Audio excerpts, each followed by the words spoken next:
नेपालको संविधान भाग 18 मा स्थानीय व्यवस्थापिका, जसमा धाराहरू महत्त्वपूर्ण हुन सक्छन्।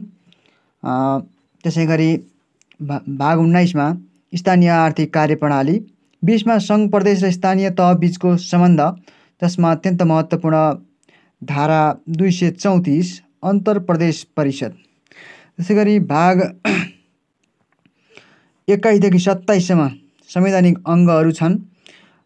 21 मा अख्तियार दुरुपयोग अनुसन्धान आयोग, 22 मा महालेखा परीक्षक, 23 मा लोकसेवा आयोग, 24 मा निर्वाचन आयोग, 25 मा राष्ट्रिय मानवाधिकार आयोग, 26 मा राष्ट्रिय प्राकृतिक स्रोत तथा वित्त आयोग, 27 मा अन्य आयोगहरू छन्। अन्य आयोगमा हामीले हेर्न सक्छौँ 28 मा राष्ट्रिय सुरक्षा सम्बन्धी व्यवस्था, 29 मा राजनीतिक दल सम्बन्धी व्यवस्था, 30 मा सङ्कटकालीन अधिकारको कुरा हामीले हेर्न सक्छौँ। यो पनि अत्यन्त महत्त्वपूर्ण हुनसक्छ। धारा 273 सङ्कटकालीन व्यवस्था।